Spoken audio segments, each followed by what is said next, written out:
લક્ષ્ય ન્યૂઝ, એક નજર, એક લક્ષ્ય. ઉપલેટામાં ફરી એકવાર રોડ રસ્તાઓ અને પાણીની સમસ્યાને લઈને મહિલાઓ દ્વારા નગરપાલિકા ખાતે આક્રોશ વ્યક્ત કરવામાં આવ્યો. રાજકોટ જિલ્લાના ઉપલેટામાં નગરપાલિકાની બેદરકારી અને અનિયમિત કામગીરીને લઈને શહેરની જનતા ખૂબ જ પરેશાન છે. આવા બનાવો દરેક વોર્ડમાં કાયમ બને છે અને હજારો વાર દરેક વિસ્તારના લોકો દ્વારા રજૂઆતો કરવામાં આવે છે, પણ ઉપલેટા નગરપાલિકા જાણે પોતાની ઘરની મિલકત હોય તેમ વર્તી કોઈ પણ નાગરિકને જવાબ આપતી નથી કે જવાબદાર અધિકારીઓ કોઈ પણ વ્યક્તિનો ફોન ઉપાડતા નથી.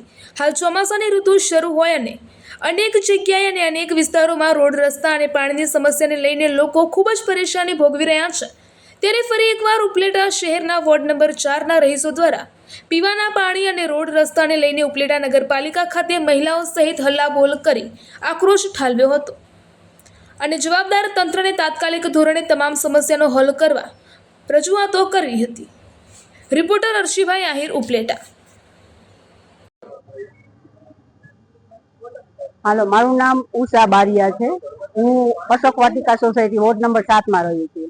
આ બધી જો અમારી સોસાયટીની બૈરાઓ છે. આજે 10 દિવસથી ઘરે પાણી નથી આવ્યા. રોડ રસ્તાઓ એકદમ ગાળા કીચડ છે. છોકરાઓ હાલી નથી શકતા, સાયકલ લઈને સ્કૂલે નથી જઈ શકતા. તો અમે અહીંયા આવ્યા છીએ કે આજે એકમત થાય અમને જવાબ આપે. કોઈ જવાબ આપતું નહોતું. ફોન કરીએ તો કોઈ ફોન ઉપાડે નહીં. ગાડીમાં જોવા આવે ખાલી માઇનોરી, ખાલી એની પૂરું કરવા પૂરતું કે ગાડીમાંથી નીચે પગ નથી મૂકતા. કોની પાસે જાય? અહીંયા આવ્યા છીએ કોઈ પણ કેટલી વાર અમે 2 કલાક અમારી ફાળવી, ત્યાર પછી લોકો આવ્યા અને હવે અમને આશ્વાસન આપ્યું છે. હજી થાય ન થાય એની કોઈ અમને ખબર નથી.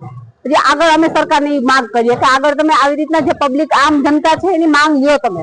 ત્યારે કંઈક આગળ જોવો કે આ જનતા ક્યાં જાય, શું કરે, કોને કહે. આજે જો આજ પ્રમુખના હોદ્દે બેસી જાય તો એનો હક છે, અધિકાર છે, અમારું ધ્યાન રાખી શકે. એનો મતલબ એ નથી કે એ લોકો અમારી ઉપર ધ્યાન ન દે. અમે એવું ઈચ્છીએ છીએ કે આ આમ જનતા ઉપર જોવો થોડું અને આમ છોકરાઓને પાણી, રોડ, રસ્તા એ બધી એના તકલીફ દૂર કરો.